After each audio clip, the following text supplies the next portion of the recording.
er et meget vidende, et meget varmt og et meget respekteret menneske. De 3 ord, tror jeg vil sætte på.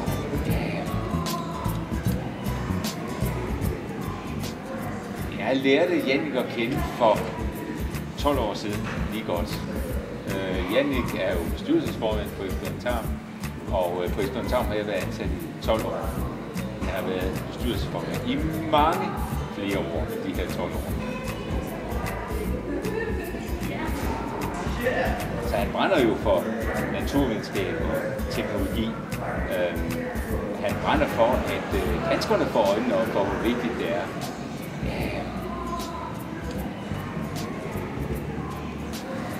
Mit førstehåndsindtryk af ham var, at her havde jeg at gøre med et menneske med et varmt hjerte. Et menneske, der bekymrer sig om sine omgivelser og sine medmennesker. En faderskikkelse, som var rar at læne sig over.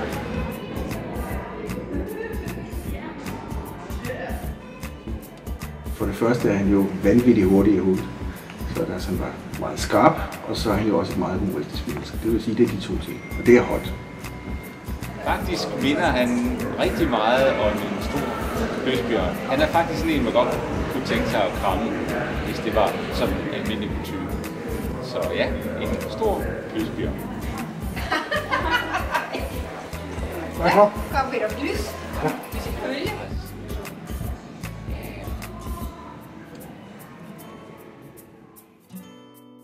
Vi har før haft udmærkede kontakter til de forskellige amerikanske ambassadører og haft besøg af dem. Men ham her, han var relativt ny, og jeg var lidt spændt på det. Jeg havde forberedt det så godt jeg kunne, snakket med ambassaden på forhånd, nu ikke med ham selv. Ja, han er sådan en name-dropper. Som sagt med et lever, så kunne man kalde ham Starfor. Tvælder alligevel et spor, gør altid, når kommer. Perfekt. Gamle mand. Det var bedst 2 år i skolen. Thank you for coming. Altså, grund til, at jeg gider at blive ved, det er jo ingen hemmelighed, jeg er jo blevet gammel, jeg er 65 efter år. Det er simpelthen, at jeg synes, det er så skægt at være sammen med elever. Altså, både når elever har glæder og kommer op og bakke og overvinder de ting, der er, men også, at man sådan i hvert fald forsøger at hjælpe dem, hvis de står med nogle problemer. Og så selvfølgelig også en gang med, hvad en anelse opdragende. Altså, at sige, at altså, du skal ikke regne med, at du kommer op til studentereksamen, hvis du fortsat ikke møder op til idræt. Altså, det er en pakke, ikke? Det må man være ærlig overfor det. Jeg prøver at kende næsten alle elever personligt. Og tager i modsætning til andre rektorer, altså alle samtaler med elever selv, ikke alle. Altså, man har jo også studievejledere og sådan noget, men eksempelvis forsømmelsessamtaler eller samtaler, hvis man skal ud og rejse eller sådan noget. Så alle enkeltsager vedrørende elever tager man faktisk af. Det siger jo noget om, at hvor meget han brænder for eleverne. Der er masser af rektorer, der er interesseret i at få optaget eleverne, men altså, han er også interesseret i at høre, hvordan de havde det her, og han er interesseret i at høre, hvordan deres liv skal fortsætte. Så han har altså et fantastisk engagement i eleverne, uanset hvilken slags elever det er.